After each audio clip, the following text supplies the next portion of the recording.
I did like Corey and them's par 3 rules. What's that?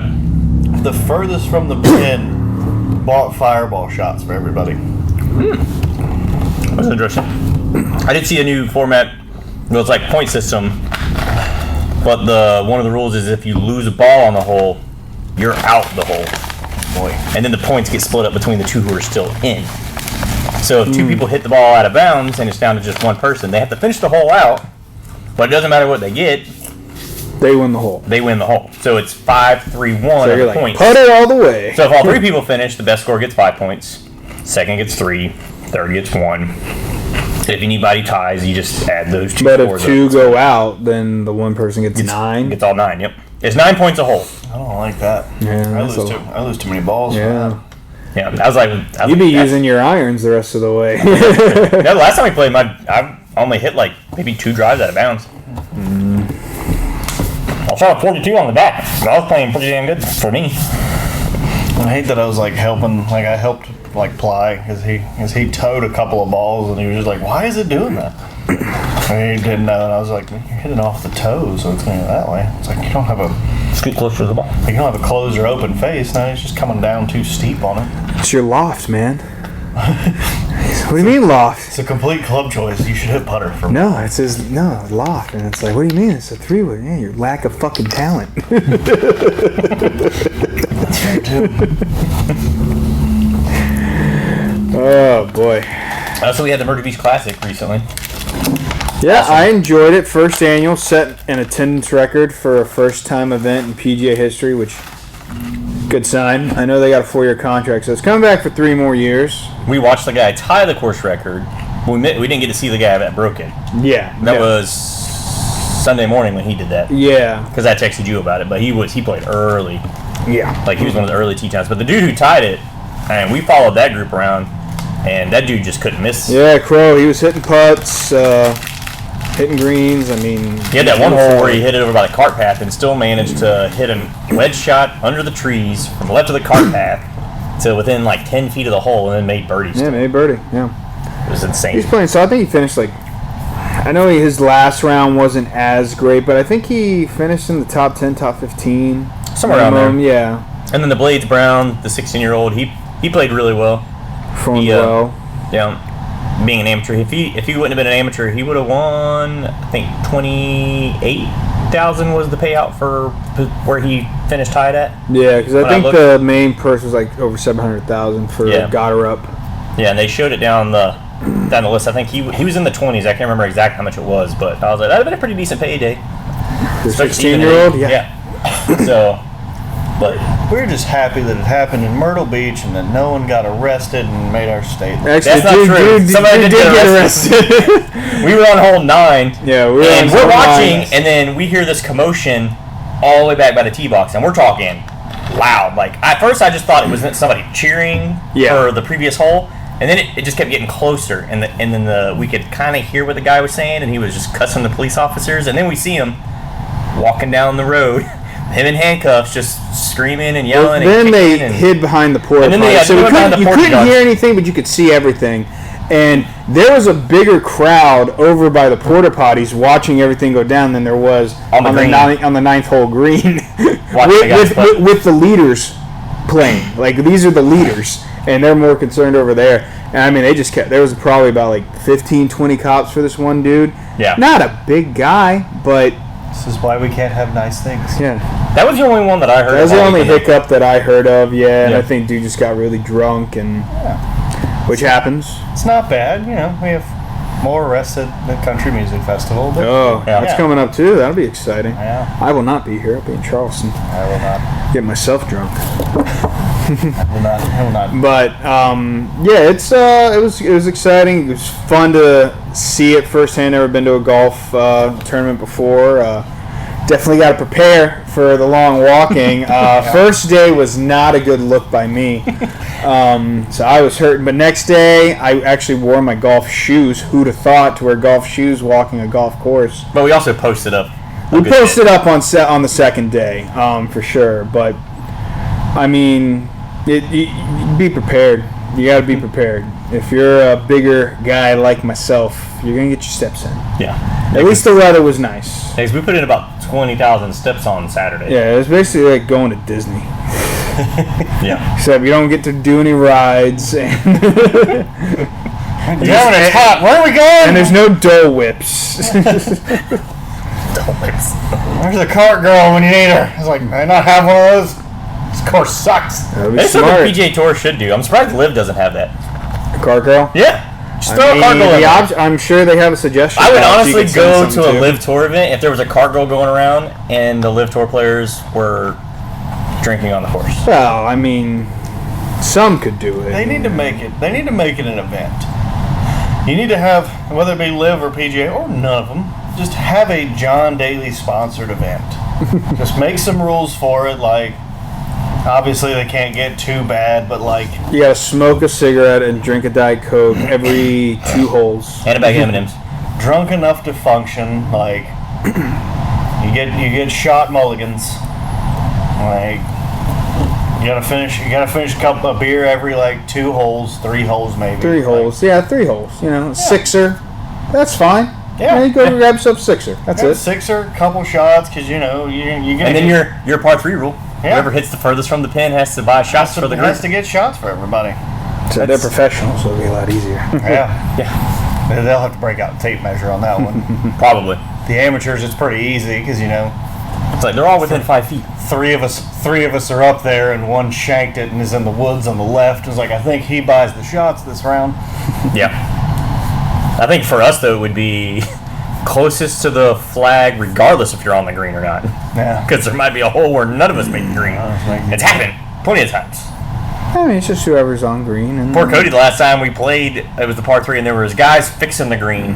So it was that anxious people watching. Yeah. I had a really good 6-iron. I was like 7 feet from the hole, just a little to the left, and I was like, I had a great shot. Cody gets up there. They're also taking up the entire right side of the turf green. on the right side of the green, and Cody's like, you're like, that's where I'm aiming, guys. That's where I go. And they're where I'm flying. They're sitting in one of those gators that doesn't have a roof, so they're just sitting there watching us, and I'm like, these are some brave dudes. You don't even know. But Cody hits one, and then just a chunker. It goes like 20 yards, and Cody's just like, he walks up to the next tee box, hits it again, same thing. At least you didn't do like that one where you're like, hey guys, that's probably where I'm going if you could, and then you chunk it, and then it's just like, okay, well, that was for fucking. It took him 5 shots to get to the green, I think. He kept chunking it over and over and over. It's kind of like when we played with Josh that one time and he couldn't get his fucking shit together, but he would fucking prep for 20 minutes. Like he's Brian Hartman, and then I watch him chunk it 30 yards. The Brian Hartman thing again. Yeah, and I thought it was one of those on repeat, and then he finally swung, and I'm like, oh, okay, I thought it was one of those. No, I count whenever I watch him. It's like it's 11 to 13 times. Was it last year during the U.S. Open they did the over/under and it was like 200, and he was way over? No, it was more than that. He will do it for every shot except green, driver, irons, wedges, bunker. He doesn't do it with the putter because he's a tour pro though. Josh, you don't have an excuse. You're terrible. Like us. Hey, he's taking kickboxing classes now, so you can kick your ass, brother. Hey, he just finished his 10 rounds. Yeah. Good job, buddy. He's further than that. I think he's like on round like 14. I don't know. I'm proud of him. I've seen it on his Instagram, and I saw the 10-round challenge or whatever it is. He stopped posting the push-up videos though. I didn't even know he had them. I trust me, I can't do them. I'm not going to post them. I'm learning about all this for the first time right now. I'll post girly push-ups. That's fine. I will post push-ups if it's the like push-up pops. Yeah, you can't even find those anymore. Pops. I really can't. I feel like you got to go to like a random gas station. You can't go to like Circle K. You got to go to that one where you're just like bathroom may or may not be working. Because like whenever I try to find you might need a key. But like other gas stations like that, like if I'm trying to find like Cheer wine or A&W cream soda in a bottle, you're only finding that at the ones where you're like, this might be the last gas station I ever see. But they got it. And those gas stations that have those bathrooms that are either locked or out of order, you are the bane of my existence. because at no point am I ever stopping by a gas station just thinking, you know what, while I'm here, I'll relieve myself. No, it's an emergency. It's always an emergency. I have to go now. And the best part is, it's the only gas station within miles. Like, 15 minutes either way. This is your stop. And it's like, you know this, and yet you don't have them fixed. I just Go dig a hole out back or something. I'll take anything. I just stopped at the, come to life version of hepatitis and then just walk into just a lady standing at the counter going, can I help you? I got a shot. Where's the bathroom? It's out of order.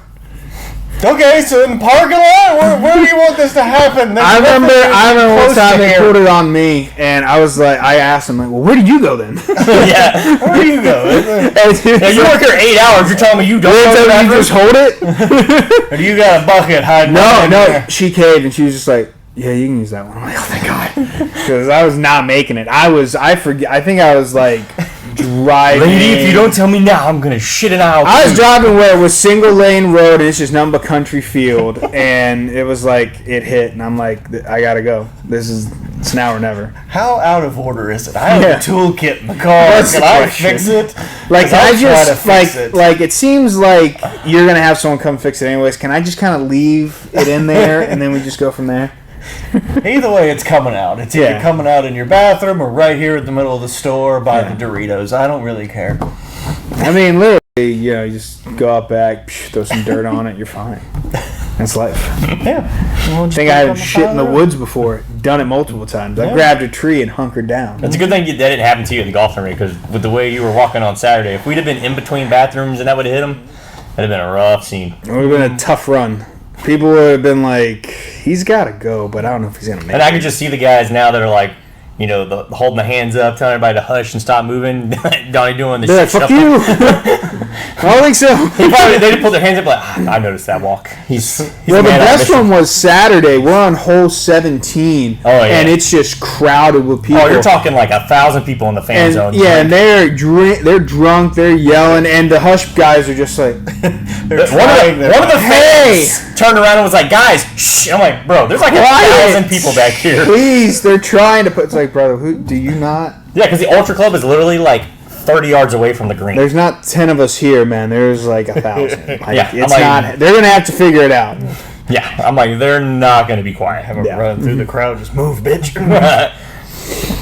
But yeah, it was exciting. I can't wait for next year. Definitely gonna go again. I'm hoping they don't put it on Mother's Day weekend. That'd be nice, because then I'd like to go see Sunday. But if they do, then I'll figure it out. And then we had... US Open's always on Father's Day, so... Hopefully they don't have... I've already registered to get the PGA Championship at Quail Hollow next year, so I'm going to probably do that. At least a day. Let's also not have it on a weekend where another PGA Tour event is happening, so that way we can have some... Well, we'll see next year, because I think they were talking about Wells Fargo's contracts up. For next, like this was the last year, whether or not they renew or not. So if they don't, they'll renew, but it's more like what date. Unfortunately, I mean, like I said, they got a 3-year contract. They could work it out. I mean, I would say if it's the only event next year, then it could be a pretty big showing. I mean, it'd be nice if they could, but again, I mean, there were a few decent names out there this weekend, or 2 weeks ago. Yeah, it was a few. We lost some to the PGA Championship because they did so well. The week before they... the only bad thing about this type of events, they can announce the field, but you really don't know until... you don't know the field till... more like day of, man. Because they were putting out that, Billy Horschel and all them were going to be there, at... like 3 days before, then was like, nope, no, he's not. He's there. And Billy played good this week because he finished top 10, I think. I believe so, yeah. PGA Championship, that was a... hell of an ending. Hell of a middle. Major. Hell of a Friday morning. Yeah, it was. For Scottie, at least. Yeah. It'd be better if that cop was playing Scottie Doesn't Know. Yeah. Oh my god. It was crazy because I'm like I run it through my mind like what the cop's thinking, what Scottie's thinking, and if I'm Scottie, he handled that. Oh no, the cop's thinking, well, I got money on somebody else winning this. Scottie versus the field, so this is my opportunity. I mean, personally, for me, I think my thing is it's like you're running security at a PGA major, not an event, not like one of these run of the mills. a major. There's only 4. I mean, you're running security for him, and you're telling me you don't recognize the number 1 golfer in the world? This ain't number 158. This is number 1. Who's been on a He basically shot Jeter. Yeah. Well, he did something.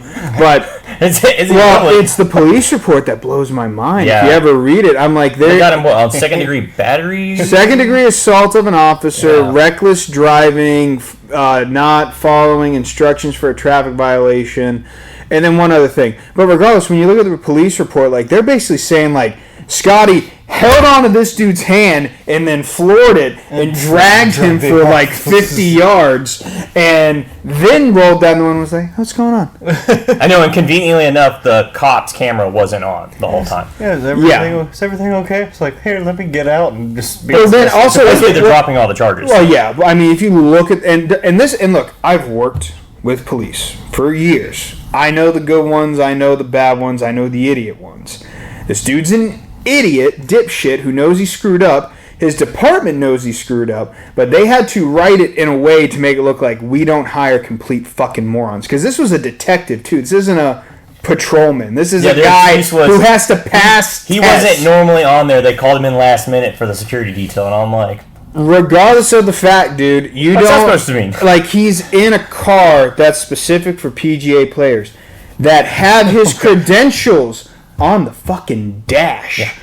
All the players drive the same car. And here's the deal. It wasn't like Scottie's tee time was the very first one. There were people before him that were already there at the clubhouse getting ready. It wasn't like Scottie was the first golfer. Yeah, to show up. You had others probably in front of you. So, and it blows my mind. And then the part in the police report where they say, and the detective's $80 uniform pants were damaged beyond repair. It's like, who the fuck cares?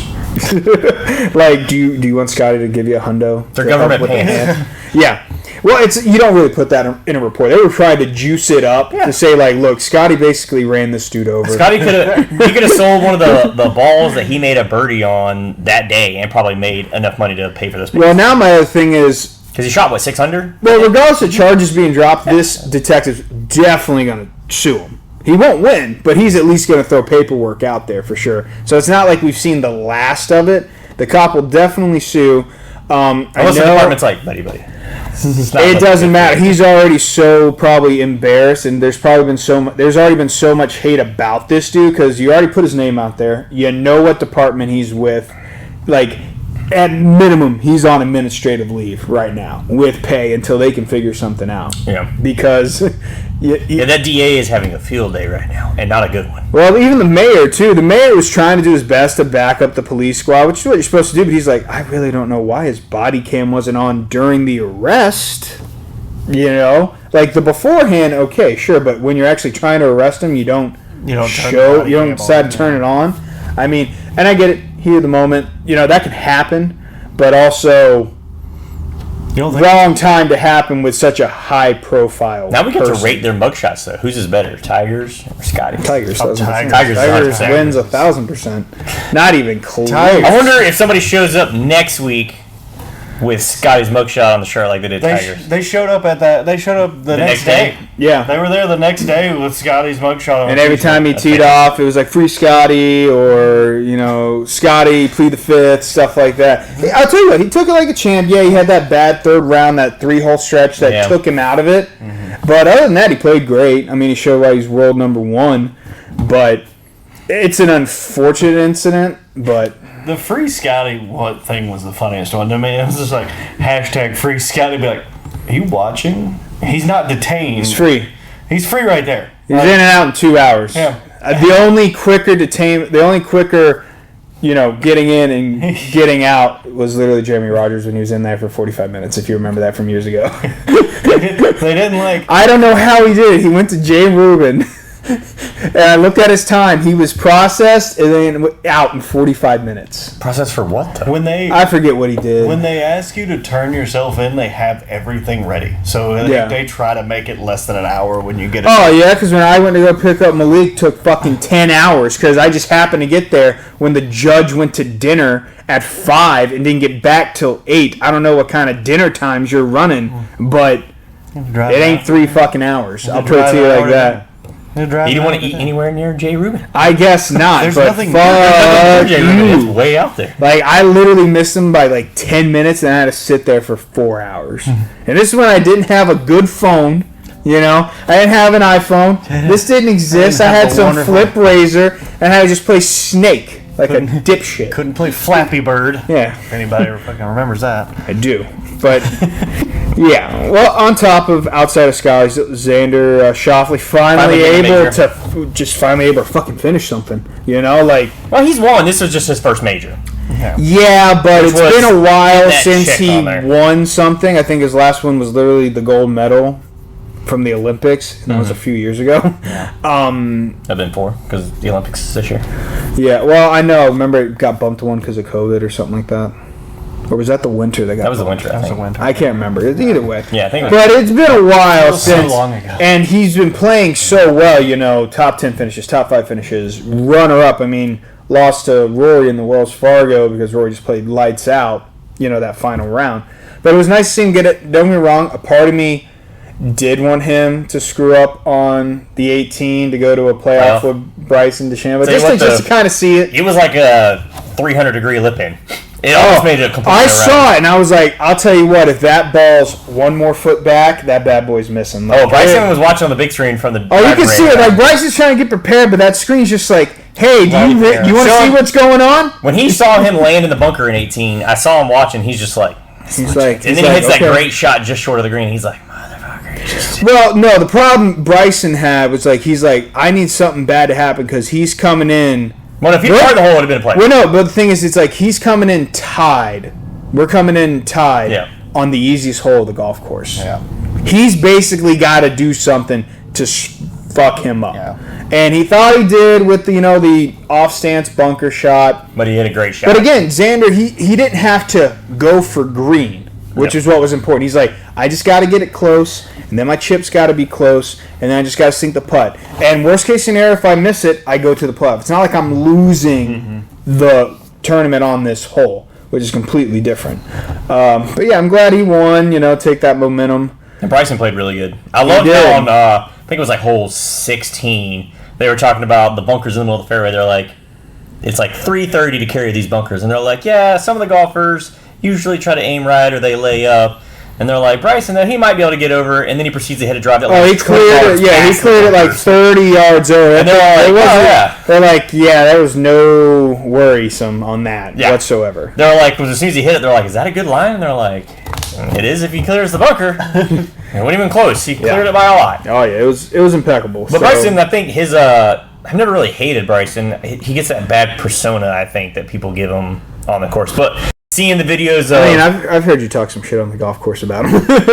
Drive for show, putt for dough, about how he can really only just hit the long ball. His short game is not great. His short game is not... His putter and his putter's gotten good since he switched to that arm lock. Yeah, I do it's definitely improved. And his being on YouTube, I think, has helped his view from the public because it's been better. But I saw the video of him giving the little boy the golf ball, and some douchebag adult just took it and literally took off running. And Bryson was like, whoa, whoa, whoa, whoa. And he yelled at the guy, and the guy brought it back. And I'm like, probably because security was starting to come over too. Yeah. He did it. And I'm like, dude, it's a little kid. Like, when we were at the Myrtle Beach Classic, they were like, at the end, they were like, come by, we'll give you some free stuff, whatnot. And I'm like, nah, I let the kids do all that stuff. Like, I don't want to come by and get free stuff. Like, let the kids do it. Yeah. Because somebody asked if I got any of the autographs, and I'm like, there were some people that were chilling. There were some people that went into the kids zone to get. They had a kids autograph zone. But what's funny, the sign says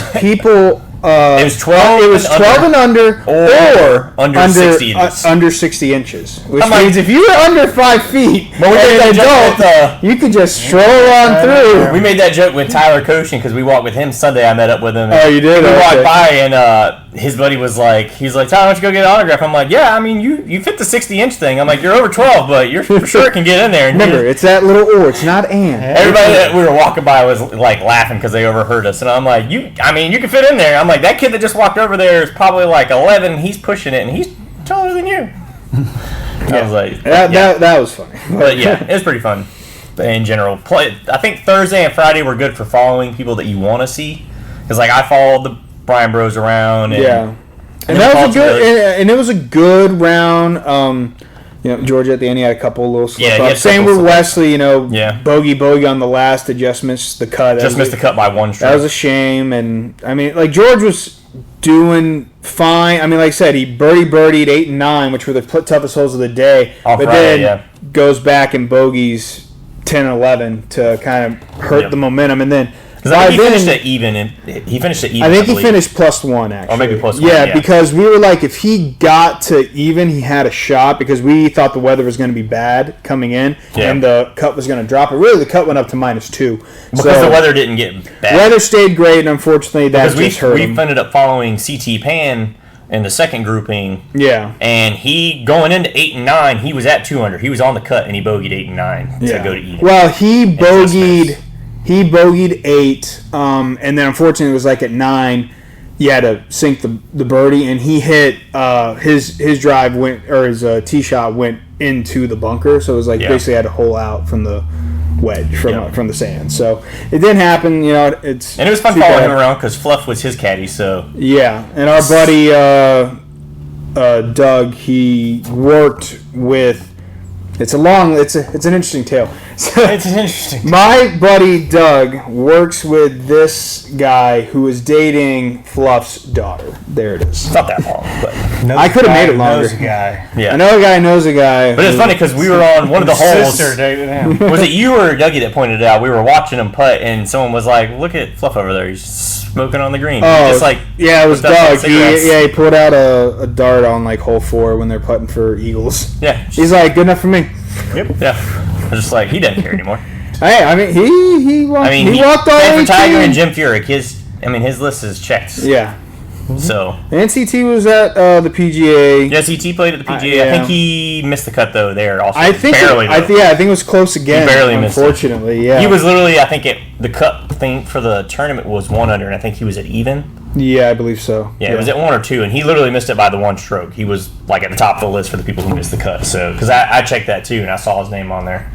Because Goddard, who won the Myrtle Beach Classic, also missed the cut. Yeah, but he didn't do too hot on day 2. Yeah. No, day 1 he was fine. He was above the cut line. But now McIntyre, who we got to saw at the Classic, ended up placing in the top 5, which he tends to do well at majors. Yeah. So I mean. Yeah, because we looked it up, and his last one of his best finishes was at the Open last year? I think it was I think it was the Open, and he got tied 3rd or 4th, which was pretty good. So pretty solid. But it was a fun weekend overall. Well, I liked going into Saturday because I just like the PGA Championship because this was a scoring. These were scoring rounds. This wasn't try to get one here, get one there. Like there were guys shooting 6, 7 under. We had a couple 62s. Lowry almost put that 61 on the card. So it was like the advantage was there. And Schauffele, again, he almost blew it because like he had that great 62, and then he's like a 68, or 69, like playing kind of low, allowing people to keep up. I mean, he was able to stave it off, but it was people were coming for him. Well, Morikawa not having the great round kind of took the pressure off Schauffele. It did take the pressure off Schauffele. Because Morikawa went 17 holes in the final round before he finally got a birdie. Yeah. Birdied 18. He was playing 1 over the entire round until 18, so he stayed it even, and that's not something you want, especially for someone that's won 2 of them. Yeah. So, either way, I enjoyed it. It's nice. It's going to go to Quail Hollow next year. Which I believe is where Wells Fargo was this past year. So it's in Charlotte. Yeah, so Charlotte, I'm registered. I want to get in there, get my tickets, see what happens. It'd be fun. It's not that long of a drive. Nah. Plus it's Charlotte, always a good time there. Always a good time in Charlotte. We know some people there. I did watch a video of Bryson playing with kids clubs against Martin Borgmeyer. Yeah, that one was a new one. I haven't seen it.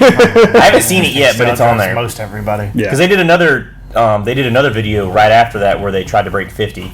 Because Bryson's done that with a couple people where they try to break 50 from the front tees. I thought that's what it was. I thought it was from the front tees. It might be from the front tees. Yeah, because they eagle a lot of holes because he drives a lot of them. Like the par 5s, they get albatrosses. Well, shit, from the ladies' tees, you can just throw the ball. But yeah, it was enjoyable. It was a good time for golf, and it's coming back in. And I liked that. I actually liked that who was near the top. You know, it was like I didn't have a person where I was like, I don't want them to win outside of Scottie Scheffler. No offense. Yeah. Again, I don't know what it is about Scottie. He's a great guy, held his own. I just rather see someone else win. I think that's because we've seen it too much.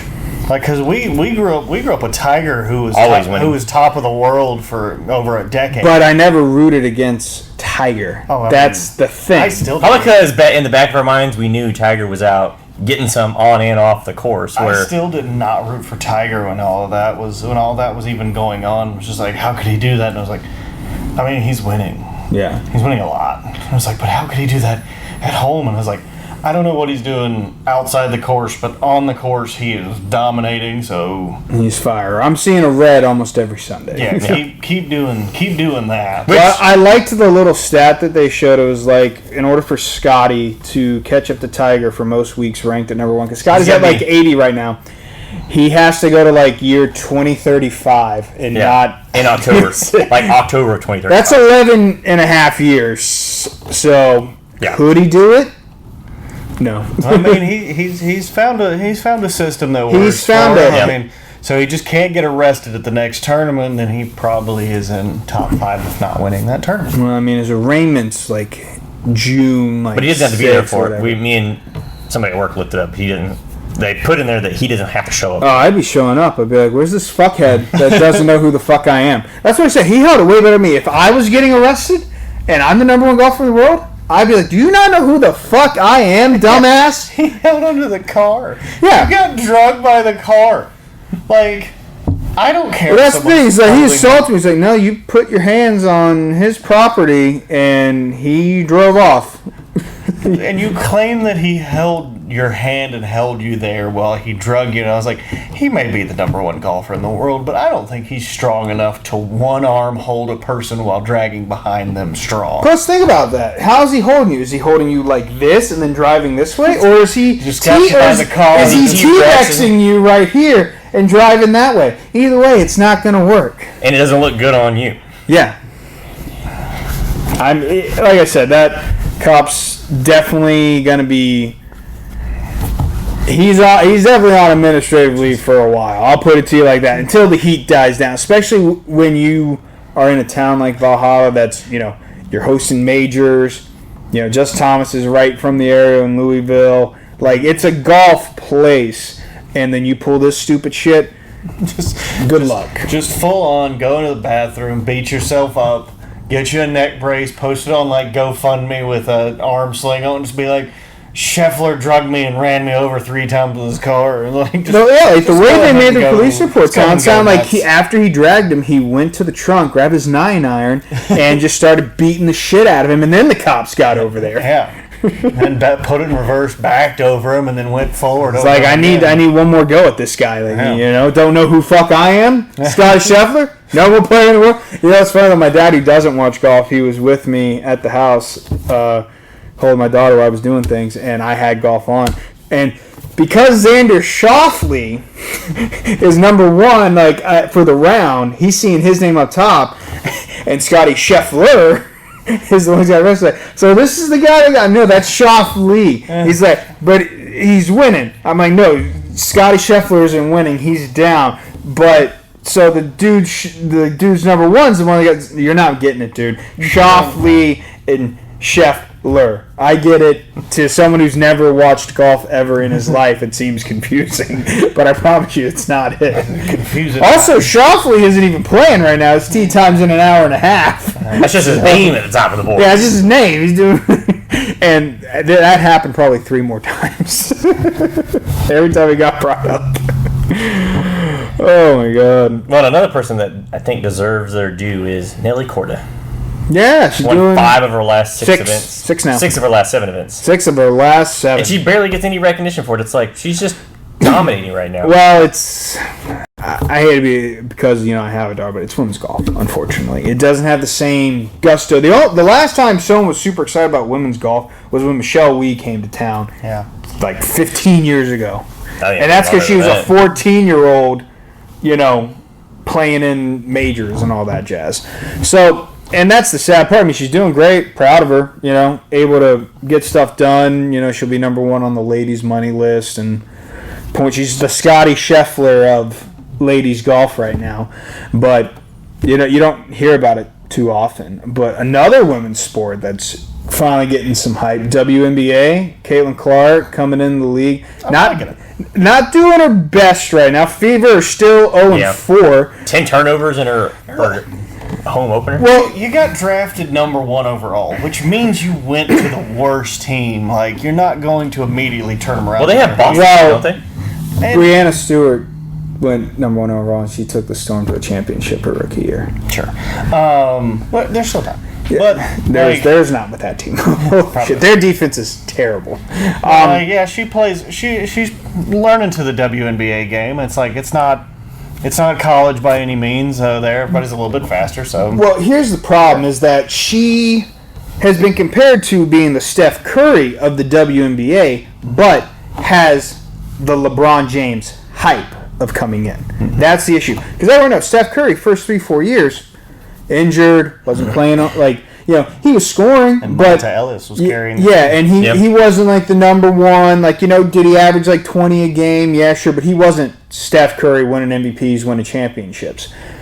The problem with Caitlin Clark is she is that realm where she's putting up points, has the turnovers, blah, blah, blah, but she has the high profileness of when LeBron came in, which means everything's scrutinized. You don't turn around the Cavaliers, turn around the Fever. Yeah, but also her issue is she is fouling way too much. I don't know what's going on if these WNBA refs don't realize, hey, the whole point is to keep the stars in the game. Yeah. In her 4 games, she has, I believe, 17 fouls. 5, 5, 4, and 3. And 3 was when I think she was playing against the New York Liberty, and they were beating them by 50. Yeah. So they're like, we're just going to put you over here. You don't need to go out there. I think she got too early in that game and had to sit for a while. It's just crazy. So, and she's learning, like I said, she's trying some passes that in college you can do, in the pros you can't. Gotta bring the turnovers down, gotta not get these chippy fouls called. But again, when you start to become a higher profile in the league, which, I mean, let's be honest, she's already one of the highest profile players in the league. I watched a WNBA game. Yeah. Cover to cover. I didn't even change the channel. I didn't change the channel. And I watched it. It was a loss, and it wasn't pretty, but, that's what she brings to the table. And Paige Buchers for UConn will do that next year for sure as well. Yeah. And they have some star power like Aya Boston, but you also got to think the difference between the WNBA and the NBA in regards to player-wise. In the NBA, it's still kind of derivative. It can be a guard that's running the show, or a big that's running the show, or kind of a middle that are the stars. Mm-hmm. But with WNBA, it's a big gals league. Mm-hmm. The talls, the forwards, the centers. The last true guard to win the MVP was Diana Taurasi in 2009. Mm-hmm. Everyone else has been forwards and centers, and they're over 6'5", 6'6", and that's just because that's when height's an advantage. When girls can only jump so high, if you got a 6'7" going against a 6 foot, Elena Delle Donne. Yeah, and that's what I'm saying. So it's the game is gonna. It's like Diana Taurasi said, she kind of reverted to the game's gonna catch up to how Clark plays, but it's not going to happen overnight. Sure. It's going to be a couple years. It's going to be a couple years, yeah. It's going to be a couple years, but she will... Just like with Steph, when he first started doing it, everybody's like, you'll have the what is going on here? Yeah. And now it's there's I see scoring titles and MVPs in her future. Whether or not she's going to be able to go and lead a team to a championship, that's a different story. Because... if you don't do that, you're basically... LeBron hype, then she's got to live up to the LeBron hype. It's the LeBron hype, but like I said, she's more of a Steph Curry player, which is fine, but... and again, it all depends on how... I don't see her doing it in Indiana. I think after her 4 years are up there, she's going to go to a bigger market, New York, or Seattle, Sparks, something where, just... it's going to feel... better than Indiana. Hate to be the bearer of bad news, Fever, but that's what's happening. You get her for a certain amount of time, and I still think it'll take a couple years too before the WNBA even breaks even on their revenue. To be honest, no. So her first game for, I believe, they said sold out, right? Connecticut Sun. It was an away game. It's the first game that the Connecticut Suns had sold out since their first inaugural game in 2003. How much for the tickets? Like $15? I don't know, but either way, you're going to tell me you have never sold out another home game since your first ever game? That's kind of a tell-all of what the WNBA was versus what it's going to be with her in the league. Like, they're coming to watch an away, like the away team player. Yeah. And they sold out your thing. Like, they are moving a game for her, or they moved it already. I think it was like one of these other games, to a bigger stadium to handle the crowd capacity. WNBA hasn't had anything like that in decades, if at all. I think what helps though is the women's college basketball has really. It's taken. I think it's taken over the men's, at least from a tournament standpoint. Yeah, I would say over in the last 8 years, it's grown dramatically. It's grown exponentially, but it's more just like the hype and actually them wanting to watch, because it feels like it's closer, or it feels like when they're getting girls that are like big players in college that are making. Well, I'll put it like this: the star power situation. Yeah, that's what I'm saying. I can name more girl college players than I could dude college players. That's fucking insane. Yeah. Like back in the day, I could do like Tyler Hansbrough, Ray Felton, like, and like JJ Redick, at least people sort of in the area.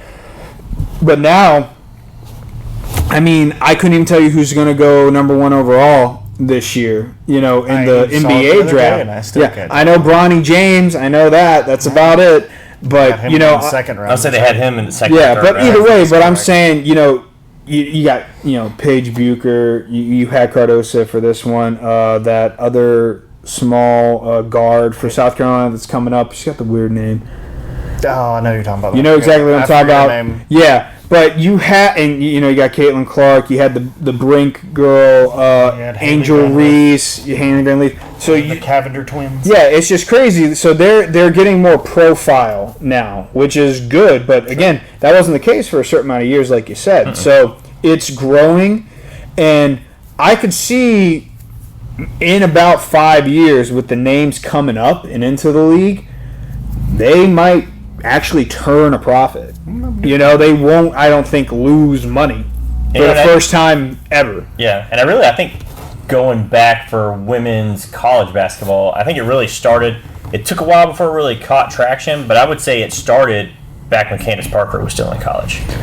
Because she was a big name, she could dunk, her, Griner, like, it started building from there to where it is now. I feel like they crawled so that others could. Yeah, that's what I'm saying. Like they set the foundation. They brought it in because you had like the Tennessee teams of Pat Summitt, and then Gino Amaretta was just winning a title almost one every year back to back. And then the girl from UConn, the point guard, Paige Bucher, the blonde, or Maya Moore. Yeah, but again, they were definite names that you knew about, but they didn't have the hype of these newer ones. Well, now there's more. Like those years, it was like it's not Maya Moore by herself. Well, to be honest, it's not that. It's just more. It's more of the technology that you're dealing with too. There's more ways of. Like I knew about Paige Bucher when she was in 7th grade, and now she's going to be a senior. Pedophile. No, it's just if you watch, any videos, they literally show like top ranked 6th grader balling out. I'm like, how do you know that? Yeah, like there's a ranking list. But you heard about her way back. You heard about a few other players, and then Caitlin Clark, leading the league and scoring 3 out of her 4 years. Well, we also used to have to, if we wanted to see highlights, had to actually look up a video and actually had to hope that they had to go on YouTube and try to find it. It wasn't just easily accessible. Today I open up TikTok and I see Caitlin Clark pulling up from the logo. Makes it a lot easier, but also makes it a lot better. Back in the YouTube days where there were no they didn't go based on what you looked up. It's like if you didn't look it up, you weren't going to find it. Yeah. So now it's easier to have talent be noticed because they can be seen. Social media, all the news outlets. Yeah, it's. And that's what those other ones didn't have. I mean, don't get me wrong, there's still some great former WNBA players, but like I said, they crawled so these guys could run, and with these girls running with it, they're going to make the league what it's never been, and that's actually physically solvent. They will be in the green. You're selling jerseys. Caitlin Clark's jersey did sell out when she got drafted. So, let's hope they can run with that. And you got to hope the big profile names show out, which they have so far. I mean, Angel Reese is doing her thing. The Brink girl. She's, I think third in the league in blocks or second. She was in the New Balance commercial with Kawhi Leonard. Yeah, so they're there, and they're getting the exposure. And again, it's going to make the league bigger than what it ever was, which means I think, because everyone's talking about Caitlin Clark's payout for the year. So it's well, that's because they're not making money They're yet. not making money. She's not going to get contract money. Yeah, she's going to get endorsement money. Which she just signed with Wilson. Well, everybody complains for a while about it. Too. It's there's been plenty of people show you why these players don't make that much. It's because they're losing money. But I'll put to you this, it's getting fixed. Yeah. So by the time she has to probably sign this next big contract, it might be worth double what it was the first time. I personally could see her becoming, if it grows quickly, the first $1 million a year salary WNBA player. I could see that. The first 7-figure player per year average. I could see that happening for her, but it's not happening right now. No, it'll be on a big market. It'll be on a big market. It'll be a big market team, but also after her, Angel Reese, Paige Bucher grow the league for 3 to 4 years. And then you have some of those stars come in, like you were saying, Buchers, Cardosa. Once they get in the league, Cardosa's in the league, but I was just naming. I was naming a few, But the other ones, like the Van Leaf, all them, they're working towards it. The other girl was at South Carolina. Yeah, it's I forget the name, Wiley or something like that. I can't remember either. I think it's Wiley. Yeah, but it's coming. Yeah, it's like with Caitlin Clark's game. You got to be patient, but it's on the way. Sure. And I don't think there's no turning back for it. But it's also how is the WNBA going to handle it? Yeah. Are you going to be able to handle what's going on and be able to handle this type of situation that you've never seen before? Which it clearly shows in the stats. Watkins. No, Watkins. She's number 2. This was a guard. She's a freshman. She's also still averaging 17 in her quote you're talking about full Willie or full Wiley. For Wiley, that's it. Yeah, for Wiley. She's just a freshman and she played extensively for the championship team and was doing great. So she's going to be up and coming soon. There's a bunch of names on the rise. And if Caitlin Clark, Paige Bucher, Angel Reese, Cardosa, Brink, these players are going to make it what, Candace Parker, Maya Moore, even Breonna Stewart couldn't at the time. And that's make it something that people are going to tune in to watch. Sure. And it's exciting. I'm excited for it. It's due time, especially for someone that's got a daughter. Maybe I'm tall, 6'3" center money in that league. I'll take it. I can teach you how to post up. Their next 2 centers that are on the roster are both 6'5". Yeah. So but again, it's the college game is definitely I think overtaking the men's. And the men's draft's not looking too good. The men's draft's looking... it was so fun with the Hawks winning with the lowest percentage in 20 years. And it's who are you even taking, man? There's no Victor Wembanyama here. There's no Luka. We talked about this last week, or it might have been when we were at the Classic, when the men's draft, it's nowhere near any of the other drafts. At least in the NFL draft, half the guys you draft probably are going to make the roster. Sure. The other half, probably not. They'll go to practice squad. But NBA, you might go a year where all your draft picks get let go. You don't keep one. You only get 2 rounds. That's what I'm saying. So it's if you grab 2 and then you pull some people in for the summer league, you might not keep any. Seems like you're doing a lot of G League draft this year. Yeah. It just... And again, it's there's no player that's fully stood out. I think the first 2 dudes are overseas players. And then there's a college guy, I believe, from... Well, it's because their careers in the NBA last so long. It's Kentucky, yeah. Kentucky, but you got guys like, Zach Edey. This is what they think of him. He's not even projected in the top 10. Yeah. And the dude led the league in scoring. And I think rebounding. So that's, crazy. The Purdue guy, right? Yeah, Purdue. Yeah. And so it's just... 7'3" and change. Yeah, 7'3" and change. And a decent-sized body is kind of able to work it. Now, he'll probably get on a team and stay on a team. But your big guys are what... It's if you get a true 7-footer who can play... There aren't that many in the league. None with his type of body size. Yeah, that's what I'm saying. I look at guards and your guards and your forwards. Yeah. Well, when I look at him, if you watch him play, like the way he like runs and stuff like that, it's close to Yao Ming when he wasn't hurt. Yeah, that's what I was thinking too. It's Yao Ming when he wasn't hurt, because Yao Ming, he was 7'6", but he weighed like 400 pounds. So at 7'6", it doesn't look like he weighs a lot, but he still weighed a good bit. Yeah. So if Zach Edey can put some good weight on him, don't need a bag of Doritos, go lift the weights and add that 10 pounds. Get the Shaq weight. Yeah. Younger Shaq weight. Oh, he won't be Shaq. No one will be Shaq. That's why Shaq's my second favorite player of all time, outside of LeBron. I'm sorry, Michael, but that's what I'm saying. But like his lifestyle. There has been no one like Shaq, and when the next one comes, holy hell, it's going to be exciting. I thought personally, if Zion was maybe 4 or 5 inches taller, the possibilities there, but he's not, and 6'10". He's got the weight of Shaq. Unfortunately, he doesn't have buffets in the offseason last year. But another side note for a big player, Big Baby Davis going to jail for 40 months. Yep. That's interesting. I didn't see that. What was that for? So it was a tax fraud. It was a fraud scheme for the WNBA insurance people. Basically, they were claiming providing false claims in order to get money from the insurance.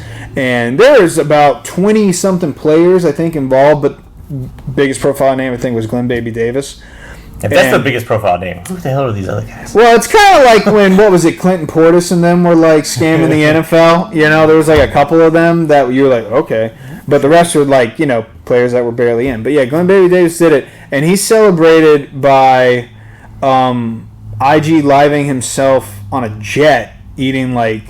With a bag of cash. Yeah, with a bag of cash, and I think he was eating, like, Burger King or something like that. He's eating a burger, and he's like... Yo, man, they're trying to put me away, things like that. Like, and then when they sentenced him, he was like, boy, like, I'm about to get swole in the gym. Like, that's silver lining, I guess. But he's definitely got stuff going on. If you had a list of things to do if you're guilty, doesn't matter what, going live on Instagram with just a bag of money sitting next to you is number one. Yeah, it's definitely up there. It's like...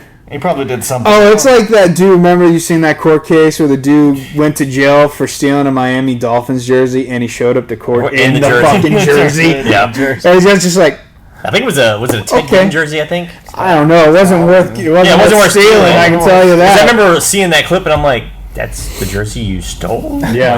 Like they didn't have a vintage Dan Marino jersey. Yeah, at least make it fucking worth it, man. Yeah. Something. Or like those two kids, it was Judge Judy, they stole this chick's purse and she was reading out the things, and there was like, and there was a cell phone, blah, blah, and then the dude's like, there wasn't no cell phone there, ma'am, and he's just like, okay. Case dismissed. Like, they're that type of idiots. I saw my favorite one from the courtroom is that guy who, when they were talking about what he said about the girl that he stole from, and he was like, and he said that she was thicker than a Snickers. No, I saw the full video. And close, I was like, you're wrong. It was a drug deal. It was prostitute, or it wasn't drug deal. It was doing a undercover cop prostitution. Or was it thicker than a bowl or something like that? Girl, you thicker than a bowl of oatmeal. Yeah, and he's just like, boom. That's exactly how I said it. I saw the full video clip where they're like reading through the list, and then they get to that part, and he's just like, as soon as they get to that part, he was just like, I was like, yeah, it's fine. He's like, you bet your ass I said it that way. Like, if she read it good. Like, she threw some slang off. She was like, girl, you are thicker than a bowl of oatmeal. I think what made that doesn't have it, because she said that. Girl, you thicker than a bowl of oatmeal. He's like, that's how you say it, baby, right there. I think it would have been funny is that one of the bailiffs would have been just like, oh man, I would have been laughing my ass off. Oh, I would have died. Especially if I saw that. He was in cuffs, from what I remember in the video, and there's a cop standing right behind him. He's in cuffs. He's like got a statement that he wants to read, and he's just holding the paper, and he's like, boom. That's exactly it. I loved it. It's good. But yeah, so he's going to jail for 40 months. Don't know if he's going to do the whole time. I forget. Probably, I think it's 75% of the sentence is what you would do. So 30 months. Probably 2 years good behavior. Yeah, so we'll see what happens there. I mean, it ain't like he was playing anywhere, I completely forgot about him until that popped up, and then I was like, oh, so he's not dead. Good to know. Speaking of, I wonder what's going to happen with Rashid White. Well, the guy that the assault happened with supposedly doesn't want to push charges, and I'm like, I wonder if they paid him. Did they get to him? Oh, with Rashid Rice. I mean, he's just all over the place right now. That Jim Carrey quote from Liar Liar where it's like, Rashid Rice is literally stop breaking the law. Stop breaking the law, asshole! He's on and he wants your legal advice. He got caught knocking up some ATMs. Yeah, it blows your mind, some of these people. Is that number 3 charge against him? Or no, it's 2 within like a month and a half. Because he had the driving thing. He had the driving. In Dallas. Yeah. I thought it was the same thing. No, it was 2 separate. And then he had one more thing, too, that was recent.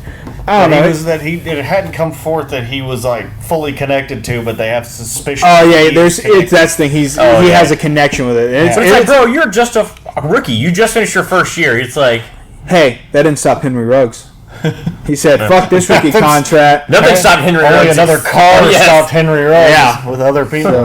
I still think though, if he plays prison right and works out and stays healthy, he could come back. He'll be like... And Vegas might give him... He will be like 27 years old. Is he in the Texas prison system? Or is he playing I don't know where he's at. They probably found out, they're like, we need to get this guy. But if you told me he kept close to his same speed and he added on some muscle, he came out at 27, even 28 years old. Sure. He'd sign. He'd sign somewhere 1,000%. Yeah. Someone's going to take a shot on him. Just like Plexico Burst did? Give him a 2-year deal. Well, Plexico's just a dipshit. And Plexico had already established himself by then. Sweatpants and handguns. Yeah.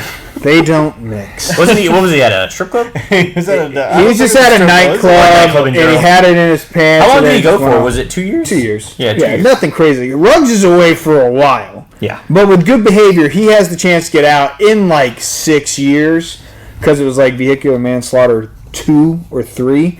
And his sentences are running concurrently and not consecutively. But that's good that they're at least taking it seriously, because used to be you kill a person and play the next week, Dante Stallworth. But... Alleged. He killed 2 people. So did Ray Lewis, but guess what? He's in the Hall of Fame. He didn't even hit them in another car. He hit them while they were walking on the sidewalk. Should have been standing there. And they were just like, hey, he's not... I mean, it was his car, and those people did die, but he can play next week. It's fine. He's known for tackling pretty aggressively. Yeah, it's fine. And then Ray Lewis killed his wife, allegedly. Was it his wife? I think so, yeah. I thought it was just a girlfriend or something. Who knows? Probably shouldn't date an NFL player. Yeah. Doesn't turn out well for them. They just play football outside of football, so just be prepared for They that. keep that mentality all year round. Or, date yourself a quarterback. Worst case scenario, you're dealing with dogfights at best. Or a shit ton of kids. Yeah, but he's Christian. And he don't give a frick. Jeez. He will frick his wife so many times. He only needs one more to make a whole offense, doesn't he?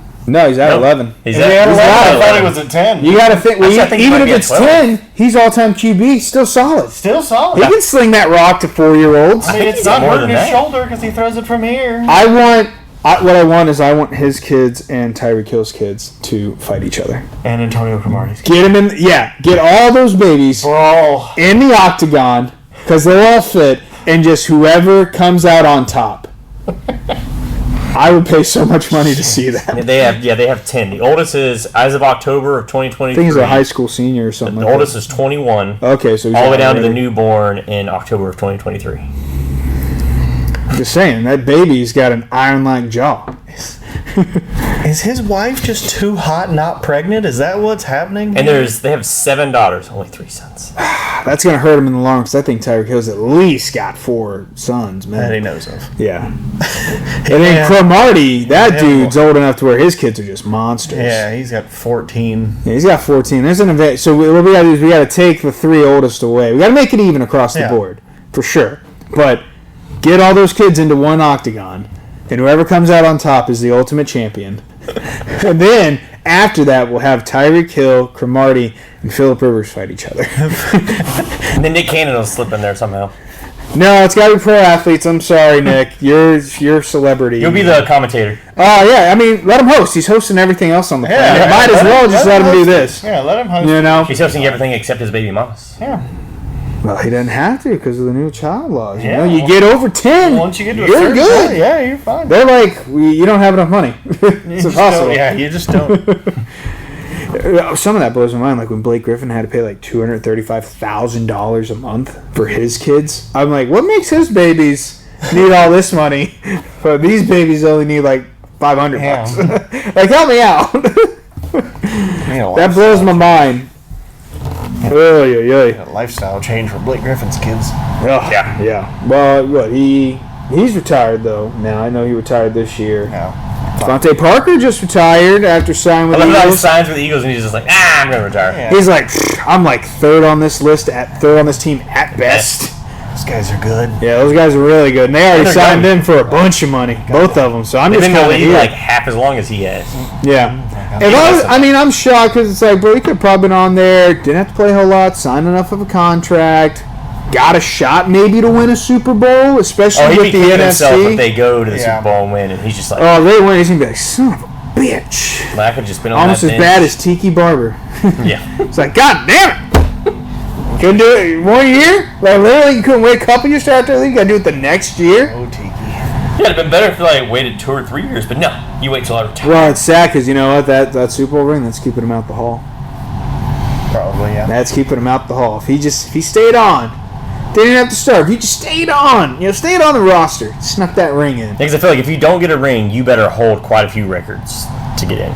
Well, it's kind of like Phillip Rivers. He's got great numbers. Just could not win a single fucking ring. Couldn't even make an AFC championship. Did he make one? I think he did once. I think he made one. I think he made one. Maybe. And I think they lost. And that was in the early. Yeah, I think they lost to us actually. Was it the LT year when he set the record? No. The number one offense and the number one scoring defense. Yeah. Still couldn't get it done. Still couldn't do it. Unfortunately, but he's got the numbers, so he will get in. But then you got people like Eli, a little bit of numbers, but he's got 2 of the biggest Super Bowl wins of all time under his belt. I mean, stopping the undefeated. Those 2 playoff runs. Yeah, those two playoff runs are what get him to the Hall. Stopping the 19-0 first year, he lost first game every single year except for those 2 runs. Yeah. They became one of them. They became the first team to go as the 8th seed to win, right? 6. And no, that was the Steelers. Steelers were the first team. It was the 05. We were 6th seed, beat the Seahawks. Trust me, I know this. Oh, Sean Alexander. Yeah, that was a good game. But yeah, it's like I said, there's a few that are like that. Yeah, if you don't have yourself at least one ring, you gotta do a slew of other things, And there's some that like Eric Dickerson, no Super Bowl, but he ran all over the field. Sure. So he's good. And then you got these other guys where it's like, will they, won't they? I think Eli's close. First ballot, no. Will he get in? Yes. Who? Eli. Eli, yeah. He's not first ballot, but he will get in. I think eventually, if not on his last try, he'll get the required votes. I know he'll be in. I'd want to say probably within. He'll need a not as great class. Yeah, he needs a softer class. And you got to hope there's no other quarterback in there before you. So that has better stats and a ring. Yeah, so I'm going to probably say within 5 years, I will say he's in. Well, the Hall of Fame's getting diluted anyways. But some of the people that get voted in, I'm like, why? He died 5 years ago. I'm like, why? That 2 years ago class was like Bryant Young and all that. Like, decent. Who was it? The linebacker that played for Carolina. I'm like, never even heard of him before, and he made it, and they're like, he died 5 years ago. Not Smith. Oh, what was it? Oh my God. Oh my. He was a Saint too. Yeah. But majority of his career was with Carolina. He only had I don't remember what his stats were. Sam. And it was Sam. Sam Ellis. Look him up. Sam. Yeah, figure it out. Sam, linebacker, Hall of Fame. But yeah, it was just a class where I'm like, these are the people over other guys. I mean, don't get me wrong. Did they make some Pro Bowls, a couple All Pros, but just not to where it's blows your mind away. Personally, for me, I say you're right. It is getting softer. I think the requirements need to be upped a little bit. Like you said, either win a couple Super Bowls and But you got to look at it from both ways. Like, is Julian Edelman getting in? He's got 3 Super Bowl rings, Super Bowl MVP. Sam Mills. Fuck, that was going to kill me. But, yeah, so it's like, or is Julian Edelman going to get in? Because he's got 3 rings, a Super Bowl MVP, got 1 or 2 all-pro seasons, but he's only got 6,000 yards, 7,000 yards total. You know, he doesn't, like, wow you on the stat sheet. He was just on really great teams. Is Namath in? Namath? Yeah, Joe's in. He won the Jets their only Super Bowl. That's where we started with the Barlow. That's where we started with the Barlow. Well, no, he was one of the first true passing quarterbacks. Yeah, but at a time where it was at. But I will say this, yeah. He had a losing record and more interceptions and touchdowns. Well, I thought to you like this, yes. That one run that was just like, he's great. Well, I'll put to you this, like, there are some that blow my mind, like, yeah, Namath's in, but Jim Plunkett isn't. You know, he won himself an MVP. He won himself, I want to say, 2 Super Bowls. He was a number 1 overall pick for the New England Patriots, but did great with the Raiders. But yet he's not in. But like you said, Broadway Joe's in. For just wearing a fur coat and being like, we're going to win this game. It's like, I mean, it happens. Good for you. That's all it takes, you know? It's the only game you've won because you have a Yeah, there's some that have slipped through the cracks, but they have definitely, like, tried to figure it out. But, I mean, still the most prestigious one is the MLB, you know? They're like, you either get 75% of the votes or you can fuck off. I don't care what you did. Like, there's still something to blow your mind. You can break the home run record and have a crazy amount of stats, but still. If you even sniff that you may have done steroids, you're off of it. I don't care what you do. Because here's Sam Mills' stats. Just I don't even think there's a question that he did it. Like, regardless, though, he helped baseball become better. All the steroid guys did.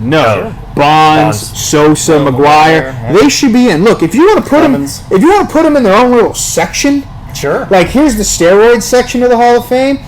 Still put them in it. You know, here are the band guys that have to be in because they were great, but we just can't put them in this section here. Because I'll put it to you like this: a lot more people would visit that small fucking section of the people that were banned than though, like, you know, Shoeless Joe. He should be fucking in there. Sure. You know, 1,000%. It's been 100 years. Fuck off and put him in. Like, Jesus. Who are you gonna upset? Those people that saw it and were there for when it happened are all dead anyways. Dead people. Wanting dead people bitching about that. I would love to just be the commissioner. Let me be commissioner for a day. I'm going to be passing everything. Look, P. Rose, he's good. You can start voting again. Start voting, yeah. All these guys, you can start boom, boom, boom, boom, boom. Black Sox, they're cool. Don't worry, it happens. You know, they unless you physically murdered someone, I don't think you should be banned. Personally, because I mean, you know, are you gonna hurt all the people that were taking greenies in the 80s? Yeah. You know, like, what are we talking about here? You put the 86 Mets into the fucking Hall of Fame, and those dudes were coked up out of their fucking minds. So it's like, help me figure it out here. It's such a complete, like, you know, ass-backward situation. But then they also have the most stringent voting process. It's like, it's insane, you know? But with the NFL, I mean, the NBA, they're just like, let me just grab a hat. Yeah. All right, I got 5. We're good. Those are the same thing because, of course, y'all know I was pissed off. It took Zach Thomas literally forever to get in. Yeah. When he's top 3 in tackles all time for linebackers. Sam Mills got in the year before, or 2 years before Zach Thomas did. They were on the same ballot. So Sam Mills' stats were 1,200 tackles. Go through that ballot, though. Go through that ballot because I know his ballot. His ballot was the soft ballot. Yeah, well, that was just going through his stats real quick. So he only had 363 solo tackles for his career. Yeah. You know how many Zach Thomas had? That's a healthy season 1,000 for Luke Kuechly. 1,100. 1,100? Okay, not bad. That was a good guess. So I was like... But go to his ballot. I want to talk about that ballot, even though it's been so many years now. When I saw these names, I also... And this is from someone that knows a lot of football. I've watched a lot of football. I know a lot of names. I know a lot of stupid facts and trivia. I had to look some of these fuckers up. Yep. Because I'm like, who? Like, what are we doing here? Like, blows my mind. Yeah, because it was 2022. Yeah, once you find it, just start rattling them off. There was like 1 or 2 where I'm like, makes sense. But then the rest, I'm like, what are we doing here? Yeah, these are the people on the list. So you had Tony Baselli. I know who he is. I know who he is, yeah. Jags first overall draft pick ever for the team. Decent lineman, but okay. Sure. Cliff Branch. Got nothing for you. I got receiver. Fucking nothing for you. Leroy Butler. Is that Deion? I think he was a safety. Is that Malcolm He was. Butler's He's a dad? safety for like Green Bay or something like I'm gonna that. skip like the Yeah, go ahead. Then you got Sam Mills. Sam Mills, I heard of him, but they were way better players. Heard of him because he was Richard from Seymour. Carolina. Richard Seymour, solid. Yep. You know, I'm okay Yeah. with that one. Dick Vermeil. Sure. Good coach. Good coach. And then Bryant Young. He was a DN for the Niners. That's literally all I knew. So it's like, it was the most ridiculous class I've ever seen in my fucking life. I'm like, you might as well just put Devin Hester in there, kick returner, to spice it up a bit. Yeah. Like, it was so those were boring. those are the ones I got. This is the total list right here of the people who Could have. were on it and didn't get Oh, it. the finalists. Yeah, it blows your mind. That's what. Yeah, that's 'cause what you had- got This in. is where it gets fucking crazy. Jared Allen. Willie Way Anderson. better than fucking Brian Young. Willie Anderson. I liked Willie. Yeah. Rondé Barber. Great cornerback. I think better than Butler, personally. Sure. I took a Yeah, while. We named those ones already. So then Devin Hester. Best kick returner of all time. Torrey Holt. Great wide receiver. I don't even think they had a wide. Oh, Clifton Branch. Yep. Who? Deion Branch's dad. Yeah. Andre who knows? Johnson. Way better receiver than Clifton Branch. Probably had better hands, you know. Then you fought had more Zach people. Thomas. Zach, yeah, great linebacker. little- DeMarcus Ware. Great defensive end. I've seen so far every position. This is the Reggie Wayne. Oh my! Like, what the Yeah. fuck are we doing? And then Patrick Willis. I guess Those are the ones that I guess my only thing was when they picked that class, they're like, look, what's coming up? These guys are never gonna get in, so let's just throw all this just shit get 'em in now. Let's throw all this shit into one class. You said what class was it? 2021? 2022. 2022. Those were the finalists. Man, could you imagine if it was the COVID year? They'd be like, we're just gonna sneak this in. We're just gonna. No one's gonna know about it. And we're just gonna be like, hey, how'd they get in there? They sneak through the door? But it's crazy because this was their own bus. This was Zach Thomas's last year to get in. If he didn't get in, then he wasn't eligible anymore. Yeah.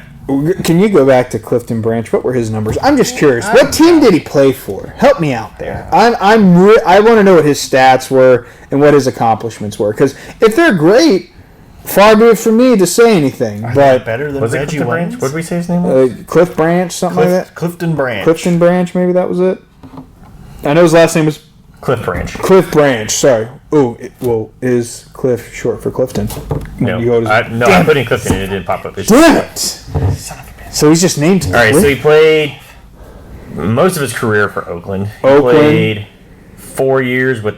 No, it was all Oakland. Okay, but what years? Stauball year? 72 to 85. So that's Super Bowl years. Yeah. That's Stabler years. Yep. So he had. He But finished with- personally, when I think Oakland receiver at that time, I think Biletnikoff. well, he finished with just under 8,700 yards, The fuck are we doing? 8,700. 67 touchdowns, How many receptions? Did he at least get over 1,000? 501. What the fuck are you doing? How many All Pros? Better be at least 4. I guess like. Let's see. Selected to Pro Bowl, first time All Pro. They had a little marks next to him. So Yeah. he got selected to 4 Pro Bowls, So 4 fucking Pro Bowls. 3 which- first team All Pros. 3 first team All Pros. And those were his 3rd, 4th, and 5th years in for the All Pros. He had, reception wise, he had 60, 51, 46. But he had 1,000, 92, 893, and then 1111. Those were his yards. Again, that's perfectly fine, but 8,700 yards? And he had 13, 9, and 12 touchdowns. You don't break. How many times did he break 1,000? Well, but Just twice. my shit is like, so he's definitely got what, 2 Super Bowls though. Played with the Raiders for those times, I believe. Oh, I'd imagine so, because they won, what, late 70s, early 80s? I want to say like 73, 74 or Yeah, something about that time. 72 and 4. But either way, but 8,700 yards versus Reggie Wayne, who's got 14,000. Torrey Holt, who I know is over 10, and Andre Johnson, who I believe is over 13 as well. 69 touchdowns, I think is what you said. Those 3, I think, have way more than him. And then 500 receptions? What the fuck is that even doing in there? Yeah, they have him ranked 33rd among wide receivers. In what? His PFR, his Hall of Fame monitor is 76.86. The average Hall of Fame wide receiver is 101.4. So he's well below. Yeah. So how did he get in? Unless it was senior subcommittee, that could be my only thing. I know they picked 5'11". People. Wait, was that when? No, they won 3 Super Bowls. He won 3 Super Bowls with them. Okay. So he's 3-time Super Bowl champ. So I'll put that this. That gives Julian Edelman some hope. When did Madden die? John just a couple years ago. I'm not sure why. Because he might have got in. Because John died. That's all it takes. John was coming. So Edelman will get in once Bill Belichick croaks. He died the year before. He died December 2021. Oh, so that's John Madden's dying wish. Hey, look, you get sympathy votes. John, you're dying. What can we do for your final wish as the NFL Hall of Fame? We were at Triple H by that John Madden died. It's like, could you put Cliff Branch in the Hall of Fame? That's a pretty tall order, dude. You got a better shot at Bill. The dude had subpar stats. Like, receivers now are having his They're like looking at his stats, and John Madden's on his deathbed. They're like, 8,700. John, what are you doing to us? We got to try to explain this. We got to explain. And then they're like, fine, we'll do it, but how do we hide it? We got to put more shit around him. Yeah. Grab some DNs that don't do a whole lot. Grab an offensive lineman, pick them up out of somewhere. Was that a safety? Grab them. Throw them in there. There's not a lot of them in there. That's going to draw some room. 8 years for Tyreek Hill, and he's already got 2,000 yards more. Yeah. Now, don't get me wrong. Different time. Changed. Different time. Yeah. But still.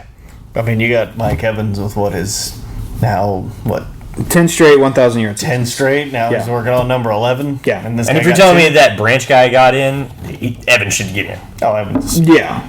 There's a lot more people that will be getting in now. But that's the kind of crap that I'm talking about, where it's like with baseball, they're like, you better hope you do something great. But also you got to remember, don't piss off the fucking media, because then we also aren't going to put you in, like poor Kurt Schilling.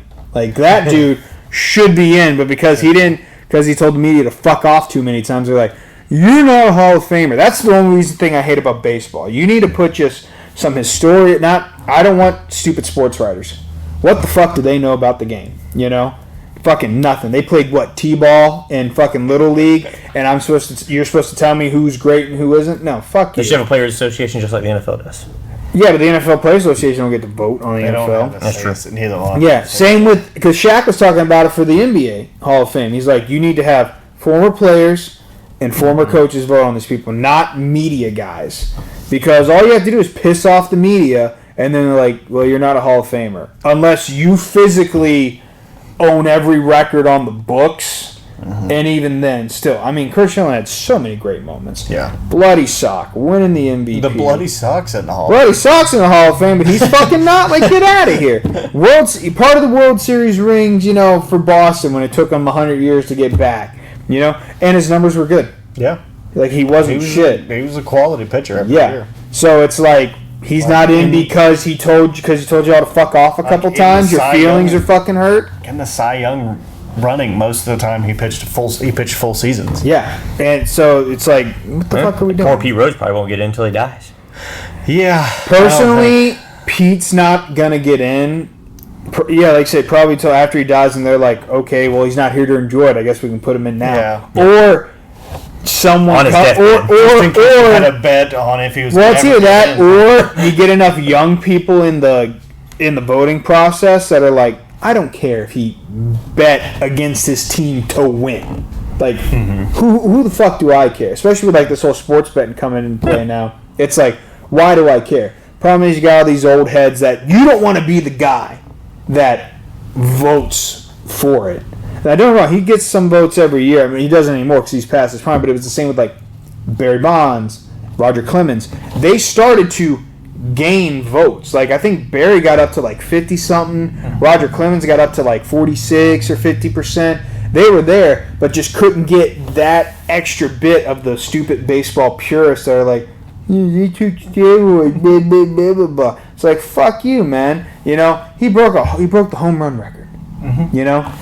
The season and all time. Yeah, Roger Clemens, 7 Cy Youngs. 7. Fucking no one's touching that again. Nope. And I think he's 3rd all time in fucking strikeouts. He may even beat Randy, I think. I think he might be over Randy at 4. I think he's close to over 4. I think he's close to Randy, but I don't think he's over Randy. But you're top 3 all time in strikeouts. Wins are up there. 7 Cy Youngs. But because he may be juiced, or I think he did. I think we also need to take some baseball stats with a grain of salt. Yeah. Like, nobody is doing what they did in the 1800s, but then again, nobody's up there throwing like 70 with a rubber arm, just like throwing complete games. Like, he threw 800 some complete games. I was like, yeah, but he like threw like 70 miles an hour. It's like, we're fucking slinging the ball now. Mm-hmm. Like, yeah.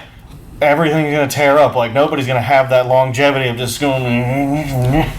Yeah, and it's like, oh, pitching wins. Like, personally, if you're a today's era pitcher and you can get to 200 wins or 250, I think you should automatically be in the Hall. Sure. You know, no one's catching 500 wins. That ain't happening. Cy Young pitched almost every fucking day. Yeah. You know? No one's doing that. So... It's like, yeah, you got to take it with a grain of salt. Plus, these guys are playing 162 games a year. They're not playing 16. They're not playing 82. They're not playing whatever the fuck hockey plays, but I think it's like 80. I think it's 80. Yeah, I think it's 80. It's not happening. Like, they are, and, you know, it just blows my mind. So it's like, figure it out, you know? But it's not going to happen for a while. So I get reminded often how good Bonds used to be, just by his stats that are completely ridiculous. Yeah. But what I got reminded of the other day that I thought was really funny was Bonds was so good that he was supposed to be put in a baseball game, but he did not agree. He did not sign for it, and he did not get paid for it. So they didn't put him in the game. So they created a player for Bonds in the game. There was a left fielder, John Dowd, in one of the baseball games. This man was the MVP, like, of the game. They were just like, hey, we can't do with Bonds, like, so we have to put somebody in Bonds' place. And that guy dominates the game. Like, I forgot he existed, and then I saw a top 10 list of fictional or video game sports characters, and John Dowd was on it, and I was like, I forgot he existed. I was like, yeah, you just had to walk him, because if you put it in the strike zone, he hit it out. So you were just like, all right, just go ahead and put him on. I don't want to throw any pitches because he might hit him. So. Bases are loaded. We're only up by 1. Yeah, walk him. Yeah, walk him. We got a shot in the ninth. Don't worry. I just saw one. It was like, I think it was a high school game maybe, and they were intentionally. The catcher thought the pitcher was intentionally walking him, and he pointed over here. Mm-hmm. Stepped out of the box. First pitch. Catcher, same thing. I mean, batter's ready. Catcher does this again. He throws, and the catcher's starting to step. The pitcher, I don't know if he messed up or if he was just like, nah, I'm going to see if he can actually hit this. He just throws right down the middle. The catcher's nowhere near because he already stepped right, and the guy was just like, ding, home run. And they're like, they lose the game, and they're like, all you got to do is walk him. Go to the next two. They literally lost the game because of that. Throw it the furthest away from him possible. I'm like, how did you mess up right? that? I think that happened with Miggy. Yeah. Yeah, they tried to walk Miggy. But he stepped out of the box. No, he didn't step out of the box. He didn't throw it far enough. He didn't throw it far enough, and Miggy just went like this. Yeah. And boot to single. Because the catcher was taking like a quick shuffle out and trying to catch it over here, but he left one be able to be hit, and Miggy hit it. Yeah. I don't know if that's what happened with this guy or not, but it was like a straight down the middle. I'm like, well, did you see that thing with it was I think Somerville. Sorry, Somerville, but it was they lost the lower 5 state championships to forfeit because they played an illegal player. But it wasn't why you think he's illegal. I thought he was playing a fucking 19, 20-year-old, whatever. No. So what happens is they played the game before to get to the state finals, and this pitcher came in and threw like 3 pitches or something like that to get one dude out, and then he was pitching the next game or the next day for the state or whatever, and he threw 83 pitches, and that's what made him illegal. So in the state of South Carolina, if you pitch the day before, you throw 1 ball, that's it. The next game, like the next day, if you're starting pitching, you can't throw over 75 pitches. They got a pitch count now. It's something. So they lost. They won 8-6, but had to forfeit to, I think, West Ashley or something. I can't remember. But they had to forfeit their championship because he threw 83 pitches. Mm-hmm. He threw 7 pitches too many. So he threw two extra batters, basically. I mean, that's on the coach to know the rules. Yep. But I mean, how would you know that though? Who's reading that? Do they get a packet that says what the rules are, and you got to scour through it? You do, and you should know it, especially if it's a rule change that's coming in. But you should have that rule ready, and you should know that just in general. I mean, I had to explain to an umpire 2 weeks ago what a rule was, just so that we could keep playing. What was the rule? When you start the inning, you got to finish it? No, we had bases loaded. Yeah. And it was 1 out. Infield fly rule is in effect. Yeah. Dude hits an infield fly. Mm-hmm. Third baseman doesn't catch it, but it hits him and it goes foul. Yeah. So our guy from third runs home, scores. So the guy picks up the ball and steps on third, and the umpire's like, "Oh, he's out." So that's 3 outs, and I'm standing on second, and I'm just like, "Wait, where's the third out?" And he was like, "It's the infield fly," and I was like, "The infield fly's the second out," and I was like, and he didn't catch it, so he doesn't have to tag, so he can go on whenever he wants to go. So he goes, he scores. I'm still on second, he's still on first. 2 outs. Regardless, even if he did catch it, he can still run if he wants. He's already on the bag. Yeah, he's tagged already. And I was like, there's no force. I don't have to go to third. Yeah. Because the batter's out. Yeah, the batter's out. So that's only 1 out. So there's 2 outs. He's like, oh yeah, you're right. There is only 2 outs. Go back. I was like, am I telling rules to people here? It blows your mind. That's not even a bad one. Like, that should have been. But my thing is, like, this rule with the pitching thing is so obscure. Like, I've never heard of it. It's not like the Super Bowl overtime rules where San Francisco's like, yeah, we don't want the ball. I mean, it's just like in high school football. You're not allowed to play more than 8 quarters in a week. It's one of those. It's probably a newer rule because I didn't have a pitch count when I played, so it's probably one of those that. Or if you just pitch the one game, is it 75 total? That's all you're allowed to pitch. I think so. It's just if you're pitching the next day or something like that. So you can pitch as much as you want in one day, as long as you don't pitch the next day. You still have a pitch count. It's just if you pitch on consecutive days. Yeah, it's not like you pitch 10 pitches. You throw that ball once. You can't pitch over 75 the next day. It should be a newer rule. If the coach doesn't know that rule, then he should have an assistant that should know that rule. But that just seems so it just seems like that's like one of those read the fine print type rules, not like how the Super Bowl was, where it's like, the other team gets the ball, right, dipshit? Oh shit. Well, fucked up. Looks like we gotta go score first.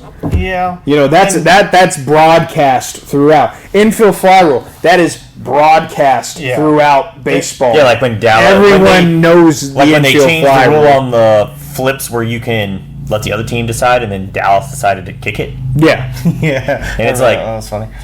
Like, don't get me wrong, it's like that one was kind of confusing because you never seen it done before. But same with this one's so obscure. It's not shouted from the rooftops. Yeah. Hey, he threw 1 pitch, so next game he can only throw 75. I mean, some of the high school rules don't make sense. Like when we found out we couldn't play more than 8 quarters in a week. But there's got to be somebody that should have known what that rule was.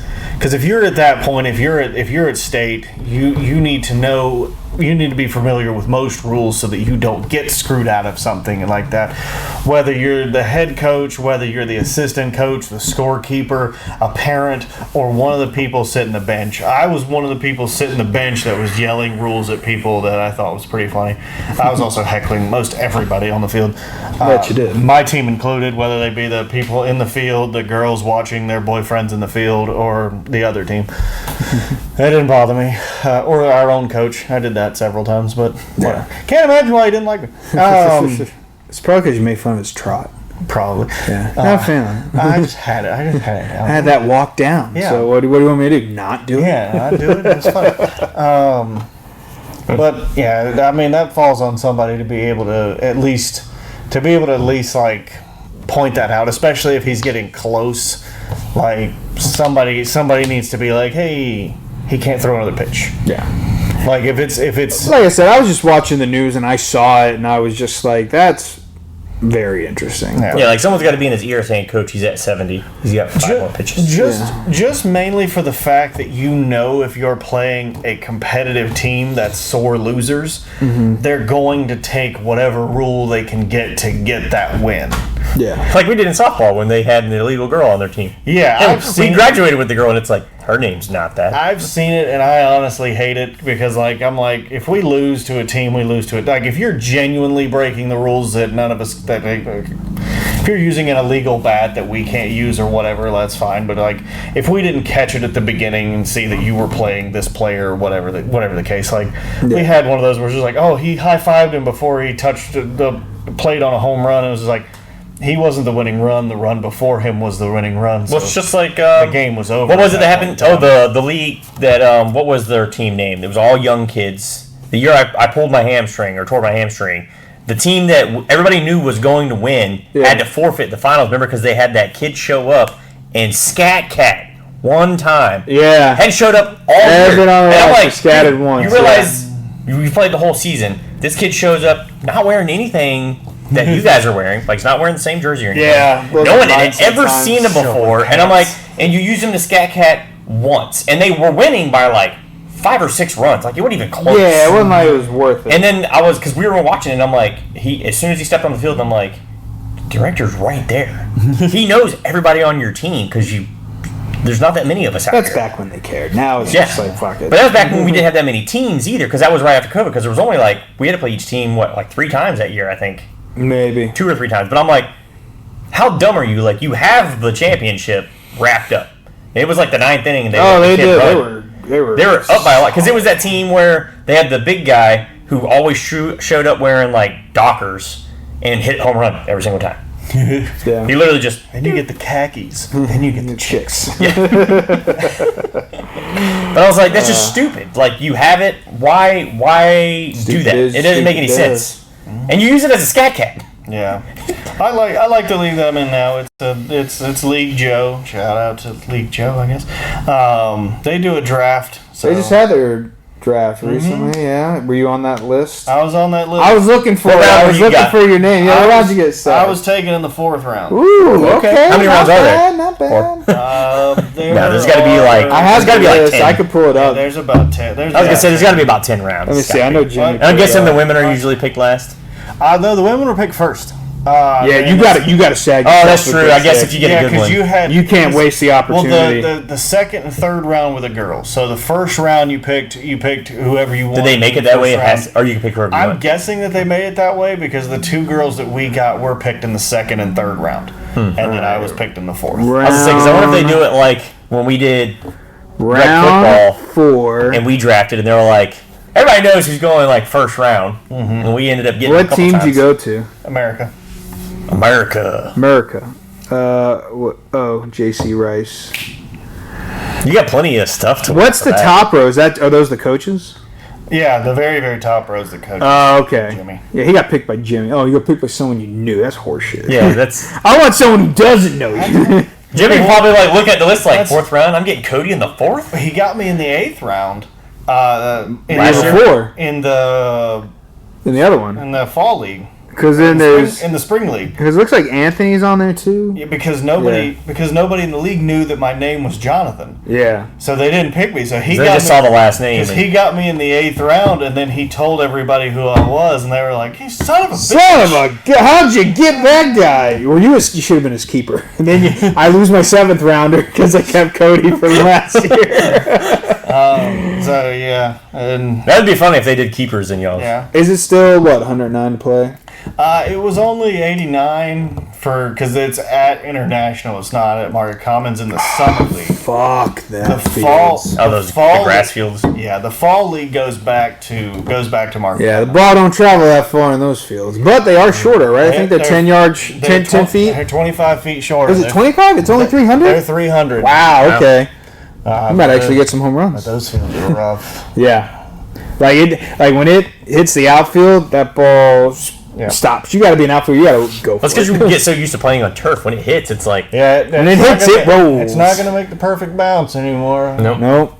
I'll probably do some of these with some bruises because they'll put me at 3rd, and I'll probably take a ball just off a bad hop. It's gonna suck. Man. Plus, when the sun's out there, oh my god! But if you're playing first base, I think it's field 2. Mm-hmm. You can't see. Yeah, it'll be shit. It'll be. And I had to go play first, and I was like, I don't have glasses. I basically caught like this. I was like, and there's the ball. Yeah, so it'll be interesting. Yeah. Well, speaking of interesting, special episode Thursday. No spoilers, but no spoilers. We got an interview, though. First interview. We're excited about it. You'll find out. But it's going to be a good time, little special episode, and we'll get that going, and it's going to be a good time. We're excited for it. You know, hopefully it grows the brand of Between Downs, and like I said, we're in the lull period right now. We're mainly about football. We try to work other sports in, but we're past the draft. We're working towards, OTAs just happened, but soon fantasy's going to be coming up. We'll have, a little mock draft sesh ourselves there, who our sleepers could be, who are surprise picks, what rookies are going to be worth grabbing. And then, we're going to hit the preseason. Then it's going to really be chilling it out. And maybe next week we'll talk about, the schedules and stuff like that since they came out, and we'll go from there. Maybe we could do some early season predictions. Sure. I'm predicting the Steelers are going to go 8-0 in their first games. and then after that, it's going to be interesting. Yeah. Do I think 10 wins? I do believe 10 wins. I think Tomlin still keeps his winning record streak. Winning season alive. I believe he does, just based off of the first 8 to 9 games. But I'll put you like this: Depends on that quarterback situation. The first 8 to 9 weeks, that's your tryout period. That's your get it all figured out. If it's rough the first 8 weeks, then the last 9 weeks are going to be really rough. Yeah. No, you got to figure it out by then. You got to figure it out before you verse the next slate. Because fuck them. Yeah. All right. Till next time.